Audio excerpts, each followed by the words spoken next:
احنا ازاي بنعمل عمليه تلقيح كويسه للنخيل. السلام عليكم ورحمه الله وبركاته، ازي حضراتكم عاملين ايه؟ يا رب تكونوا بخير. معاكم المهندس مصطفى بكر من مشاتي الحياه، وانا طالع اتكلم معاكم النهارده عن كيفيه تلقيح النخيل.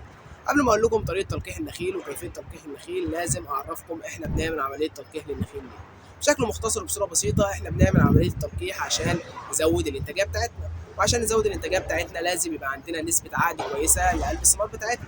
تاني حاجه لازم يبقى عندنا ثمار بمواصفات كويسه من حيث الطعم ومن حيث اللون ومن حيث حجم الثمر ومن حيث حجم النوايا اللي جوه الثمر. كل دي بتحدد كميه الانتاج اللي هيطلع لنا، كل دي بتترتب على جوده التلقيح اللي احنا عملناه فيه. فعشان كده انا جاي اقول لكم احنا ازاي بنعمل عمليه تلقيح كويسه للنخيل. اول حاجه لازم نحدد الذكر اللي احنا هناخد منه حبوب اللقاح. يعني انا ما اروحش على اي ذكر اخد منه حبوب اللقاح واقول ده انا هيطلع عندي نسبه عادي كويسه ويطلع عندي مواصفات كويسه للنخيل. لا، ممكن اخد من ذكر ضعيف واجي القح بيه، يبقى انا كده خاطرت ان انا يبقى عندي نسبه شيز في قلب الثمره بتاعتي، واحنا مش عايزين كده عشان دي طبعا بتاثر على انتاجيه النخيل بتاعتنا.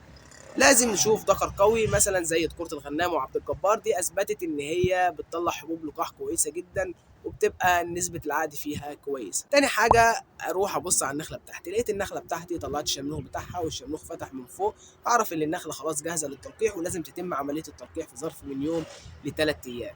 لو زادت عن كده انا برضك بخاطر ان يبقى عندي نسبه شيص. بعد ما خلاص شفت ان النخله بتاعتي جاهزه للتلقيح، اعمل عمليه تلقيح ازاي؟ في طريقتين اتنين اعمل بيهم تلقيح للنخل.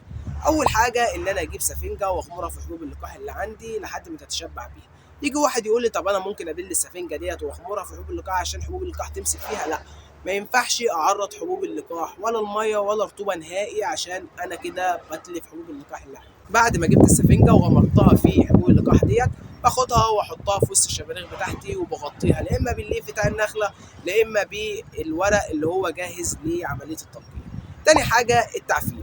يعني ايه التعفير؟ يعني انا بجيب حبوب اللقاح بتاعتي واحطها في قلب عفاره واعفر على الشبابيك بتاعتي. بتتم عمليه التعفير من مره لثلاث مرات. في اصناف زي صنف البرح مثلا بيحتاج ان انا اعفر اكتر من ثلاث مرات عشان اضمن نسبه عقد كويسه. وبعد كده بردك بغطيها لا اما بالليف لا اما بالورق المخصص لعمليه التلقيح. وكده انا اكون قلت لكم المختصر المفيد بتاع عمليه التلقيح. برضك خليكم عارفين ان احنا عندنا النخيل الاصل لكل مصري، والسلام عليكم ورحمه الله وبركاته.